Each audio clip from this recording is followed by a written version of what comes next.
नमस्कार फ्रेंड्स, मैं हूं डॉक्टर सम्यक धवन। स्वागत है आपका काया क्लब ग्लोबल में। आज मैं आपको बताने वाला हूं एक रेवोल्यूशनरी डाइट सीक्रेट जो आपके मेलानिन प्रोडक्शन को नेचुरली बूस्ट कर सकता है। इंटरनेट पर हजारों वीडियोस हैं जो क्लेम करती हैं कि केवल 15 दिन में स्किन कलर चेंज हो जाएगा, ये मैजिकल डाइट का फॉर्मूला ले लो, 100% गारंटीड मेलानिन बूस्ट हो जाएगा। लेकिन क्या ये साइंटिफिक तौर पर पॉसिबल है? इस वीडियो के अंत तक आपको पता चल जाएगा कि साइंस क्या है मेलानिन के पीछे, कैसे काम करता है, पावर फूड्स क्या हैं जो मेलानिन को नेचुरली बढ़ाते हैं, रियलिस्टिक टाइमलाइन क्या है, कितना टाइम लगता है, सक्सेस रेट्स कैसे आते हैं। तो वीडियो को लाइक करें क्योंकि ये आपकी स्किन हेल्थ जर्नी में गेम चेंजर बन सकती है।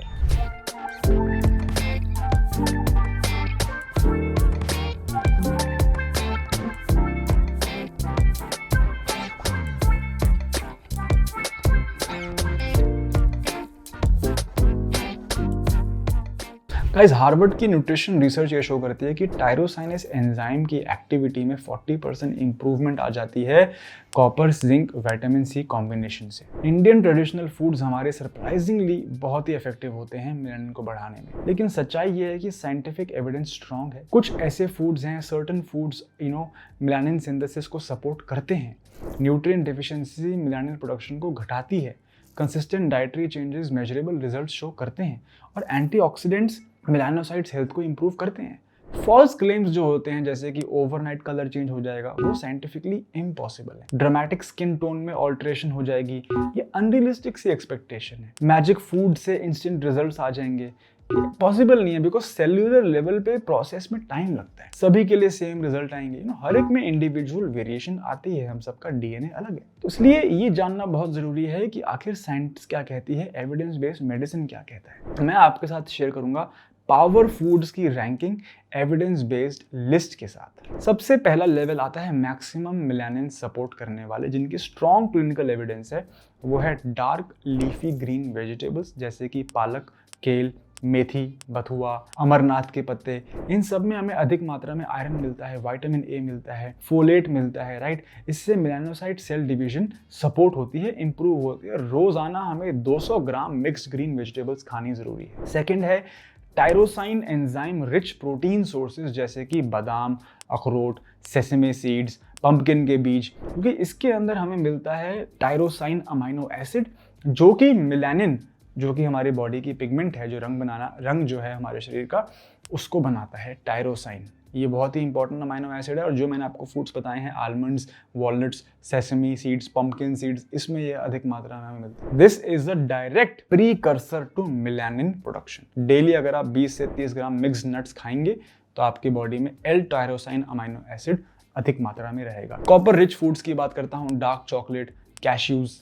मशरूम्स, किनोवा, इसमें बायो अवेलेबिलिटी कॉपर की ज़्यादा रहती है और इससे 30 to 45% एंजाइम की एक्टिविटी को बूस्ट किया जा सकता है। 1 से 2 मिलीग्राम कॉपर आपको लेना ज़रूरी है डाइट के थ्रू। अब आते हैं लेवल 2 फूड आइटम्स जिसमें मॉडरेट अमाउंट से मेलानिन को सपोर्ट होता है। वो है आपके गाजर, चुकंदर, आम वैसे आपको अवॉइड करना चाहिए अगर आपका विटलिगो बढ़ रहा है या पहली बार हुआ है तो। पपाया हो गया, इसमें प्रो विटामिन ए मिलता है, कैरोटिनॉइड्स मिलता है जो कि पिगमेंट स्टेबिलिटी लाते हैं, स्किन सेल रिन्यूअल में हेल्प करते हैं। मैं समझता हूँ 6 से 8 मिलीग्राम बीटा कैरोटीन अगर आप ले रहे हैं तो आपके स्किन सेल रिन्यूअल और पिगमेंट स्टेबिलिटी में आपको मदद मिलेगी। लेवल 3 पे अगर मैं आता हूँ, जो कि सपोर्टिंग फूड्स हैं, omega 3 fatty acid rich food जैसे कि flax seed, chia seed, walnuts, fish, इन सब में आपको अच्छी मात्रा में ओमेगा 3 फैटी एसिड मिलेंगे। सपोर्टिंग फूड कहने का मतलब है कि ये डायरेक्टली पिगमेंट नहीं बनाते हैं, लेकिन ये इन्फ्लेमेशन कम करते हैं बॉडी की। तो उस तरीके से हमें ये पित्त कम करने में हेल्प कर रहे हैं, इन्फ्लेमेशन बॉडी की कम करने में ये हमारी हेल्प कर रहे हैं, राइट। इसलिए मैंने इसको बोला कि सपोर्टिंग फूड आइटम्स है, लेवल 3 में डाला है मैंने इसको। और अल्टीमेट अगर मैं आपके साथ अब शेयर करूंगा गाइस डाइट चार्ट, तो आप इसको ध्यान से पेन पेपर ले लें या आप इस पार्ट को बुकमार्क कर लें, हाईलाइट कर लें, क्योंकि अब जो मैं आपके साथ एक morning, evening, afternoon dinner plan share करने वाला हूँ, ये आपके लिए गेम चेंजर हो सकता है। सबसे पहले आप सुबह उठें, 7 से 8 के बीच में आप एक मेलानिन रिच ब्रेकफास्ट लेंगे। कैसे लेंगे आप 1 ग्लास आंवले का जूस लेंगे, उसमें 1 चम्मच शहद डाल देंगे, 2 चम्मच आप लेंगे सेसमी, पंपकिन और सनफ्लावर बीज के, 1 बोल आयरन रिच ग्रीन्स का आपने स्मूदी बनाना है और आपने 4 से 5 ले लेने हैं बादाम। इसी के साथ साथ 1 कप आपने चाय लेनी है तुलसी वाली। दोबारा रिपीट कर देता हूँ, 1 गिलास आप पियेंगे आंवले का juice fresh with 1 tablespoon of honey, 2 चम्मच आप लेंगे अपना मिक्स सीड्स, जिसमें आपके सेसमे हो गए, पंपकिन हो गए, सनफ्लावर हो गया। 1 बोल आप लेंगे आयरन रिच ग्रीन्स की स्मूदी का। 4 से 5 आप भिगोए हुए बादाम लेंगे। 1 कप आप साथ में चाय लेंगे तुलसी के साथ। ये हमारा ब्रेकफास्ट हो गया। मिड मॉर्निंग जो है 10, 11, 12 बजे की अगर मैं बात करूं तो आपने पपीता खाना है। आप बेरीज का मिक्स ले सकते हैं, 10-12 आप काजू ले सकते हैं, अखरोट ले सकते हैं। इससे आपकी जो सुबह की थोड़ी सी भूख है वो शांत हो जाएगी। पावर लंच की अगर मैं बात करूं तो आपने या तो ब्राउन राइस लेना है या किनोवा लेना है। 200 ग्राम आप उसमें वेजिटेबल्स ले सकते हैं। पालक हो गया, मेथी हो गया, अमरंथ हो गया। ये आपने मिक्स लीफी वेजिटेबल्स वाली सब्जी बनानी है घर में। 1 कप आप दाल बना सकते हैं घर में। 1 टेबलस्पून आप सेसमी ऑयल में आप ये सारा खाना बनाएंगे। और अगर आपको शुगर क्रेविंग हो रही है तो छोटा पीस डार्क चॉकलेट का आप ले सकते हैं। तो यानी कि हमने दाल ली और हमने ग्रीन लीफी वेजिटेबल्स की सब्जी बनाई और साथ में हमने कीनोआ ले लिया या ब्राउन राइस ले लिया। ठीक है। शाम को जब हमें थोड़ी सी भूख लगती है तो हम क्या करेंगे, 1 कप मशरूम का सैलेड बना लेंगे या सूप बना लेंगे, या फिर आप चुकंदर या स्वीट पोटैटो की चाट बना सकते हैं। और आप ग्रीन टी ले सकते हैं जिंजर के साथ। रात को सोते समय आप क्या लेंगे, मिक्स वेजिटेबल करी लेंगे जिसमें कलरफुल वेजिटेबल्स होंगी, जैसे कैप्सिकम हो गए, गाजर हो गए, इस टाइप की कलरफुल वेजिटेबल्स लेंगे। 2 रोटी ले लेंगे और ओमेगा 3 के साथ हम तो सप्लीमेंटेशन भी ले सकते हैं। अगर आप नॉनवेज खाते हैं तो आप फिश भी ऐड कर सकते हैं। और इसी के साथ आप जो है अब रात को सोते समय स्ट्रेस मैनेजमेंट बहुत इंपॉर्टेंट है, क्योंकि हमारी बॉडी का एक सर्केडियन रिदम रहता है, वो तभी मैनेज होगा अगर सोते समय हमारी बॉडी रिपेयर मोड में रहेगी। तो कॉर्टिसोल हार्मोन को कम करने के लिए हमें स्ट्रेस रिड्यूस करना बहुत ज़रूरी है। उसके सोल्यूशन क्या है, सोने से पहले आप मेडिटेशन कर सकते हैं, ब्रीदिंग कर सकते हैं, अपने मोबाइल फ़ोन को दूर रखें, इंस्टाग्राम की रील्स और ये सब देखना बंद कर दें सोने से पहले। आपका कमरा ठंडा होना चाहिए, अंधेरा होना चाहिए। वहाँ पे अपने फ्रेंड्स से बात करें, फैमिली मेम्बर्स से बात करें, कुछ बुक पढ़ लें और फिर आप सो जाएं। कॉमन मिस्टेक्स जो लोग करते हैं वो है कि वो ओवर सप्लीमेंटेशन कर देते हैं, वो नेचुरल फूड सोर्सेज को अवॉइड करते हैं, उनको इग्नोर कर देते हैं, टाइमिंग अच्छी नहीं रखते, डिफरेंट टाइम पे खाना खाते हैं, हर दिन सेम टाइम पे खाना नहीं खाते, चीज़ें एक साथ ले लेते हैं। तो उसकी वजह से प्रॉपर अब्जॉर्प्शन बॉडी में नहीं हो पाती। और जो खाना ले रहे हैं उसकी क्वालिटी कैसी है, चीप सप्लीमेंट्स ले रहे हैं, राइट, जो इनफेक्टिव हैं। अपने डाइट के साथ, अपनी लाइफ के साथ खिलवाड़ ना करें। और लाइफस्टाइल मिस्टेक जो लोग आजकल कर रहे हैं, ओपीडी में भी मैं देख रहा हूँ, वो है इनकंसिस्टेंट सा रूटीन है, वीकेंड पे ब्रेक है जो पूरी हफ्ते की प्रोग्रेस को खराब कर देती है, अनरियलिस्टिक से एक्सपेक्टेशन है, ओवरनाइट चेंजेस एक्सपेक्ट कर रहे हैं आज की डेट में लोग। बेसिक जो फाउंडेशनल प्रिंसिपल्स हैं, स्लीप, स्ट्रेस, एक्सरसाइज, उसको लोग इग्नोर कर रहे हैं और 3-4 महीने में डॉक्टर बदल लेते हैं। इम्पेशेंस बहुत ज्यादा है। तो ऐसा ना करें, आप मेजरमेंट रखें, डेली फोटो लें, हफ्ते भर फोटो लें, एक फोल्डर बनाएं उसको अपने आप को औरों की रिकवरी से कंपेयर ना करें।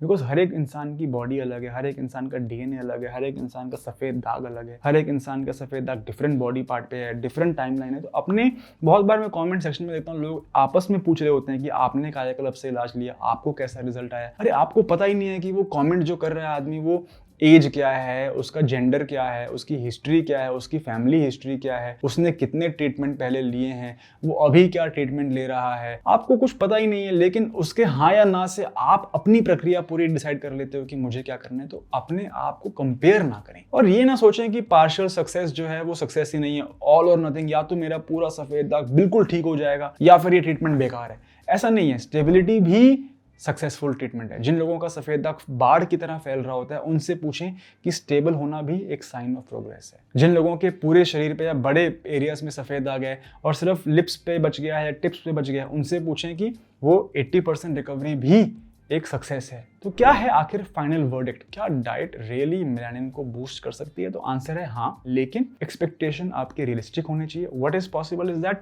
You can see 20 to 25% improvement in melanin synthesis, you can get a better skin tone, evenness, you can get a glow, you can get improved UV protection naturally, overall skin health आपकी better हो जाएगी, sustainable long term results रहेंगे। Like but what this video is not about is कि dramatic skin colour आपका change हो जाएगा overnight या 15 दिन में आपको ट्रांसफॉर्मेशन मिल जाएगी, हर व्यक्ति को सेम रिजल्ट आएंगे, मिरेकल लेवल के इंप्रूवमेंट्स हो जाएंगे, आपके जेनेटिक्स ही चेंज हो जाएंगे। ऐसा पॉसिबल नहीं है। तो इसलिए मैं कहता हूं कि आप अगर डाइट फॉलो करते हैं, कोई डाइट की वीडियो लेते हैं, तो उसके साथ साथ आपका ट्रीटमेंट भी बहुत अच्छा होना चाहिए। आप एक अच्छी संस्था के साथ जुड़ें, अच्छी डॉक्टर के साथ इलाज करें। जिस भी डॉक्टर से आप ट्रीटमेंट लेते हैं आप उनसे पूछें कि सर मैम आपने कल या पिछले महीने कितने विटिलिगो के पेशेंट्स का ट्रीटमेंट दिया, कितने लोगों को आपने ठीक किया, आपने अपनी लाइफ में कितने पेशेंट्स को विटिलिगो ट्रीटमेंट दिया है, कितने आपका सक्सेस रेट रहा है, क्या मैं आपके एक ठीक हुए पेशेंट से बात कर सकता हूँ। काया क्लब ग्लोबल पे अब हमने सुविधा दी है जहाँ पे आप चाहें तो इलाज शुरू करने से पहले रियल पेशेंट का फ़ोन नंबर ले सकते हैं और उनसे खुद कनेक्ट कर सकते हैं और उनसे रियल आप फीडबैक लें, उनका एक्सपीरियंस जानें और फिर आप हमारे साथ जुड़ें। कोई आपको प्रेशर नहीं है, कुछ मैं ये नहीं कह रहा हूँ कि हमारा इलाज दुनिया का बेस्ट इलाज है, आप कहीं से भी ट्रीटमेंट लें। कुछ बेसिक चीज़ों का आपको ध्यान रखना है कि डॉक्टर का एक्सपीरियंस कैसा है, उन्होंने कितने पेशेंट ठीक किए हैं, और ये कुछ चीज़ों का अगर आप ध्यान रखते हैं, सही समय पे सही इलाज शुरू करते हैं, देन मैं समझता हूँ कि डाइट वाली हर वीडियो देखने का फ़ायदा है। लेकिन अगर आपकी बेसिक्स गलत हैं, देन आप ऐसी 1000 वीडियो भी देख लेंगे, मैं ऐसी 1000 वीडियो भी बना लूँगा, वो रिजल्ट नहीं आ पाएगा जो आप अपने मन में चाहते हैं।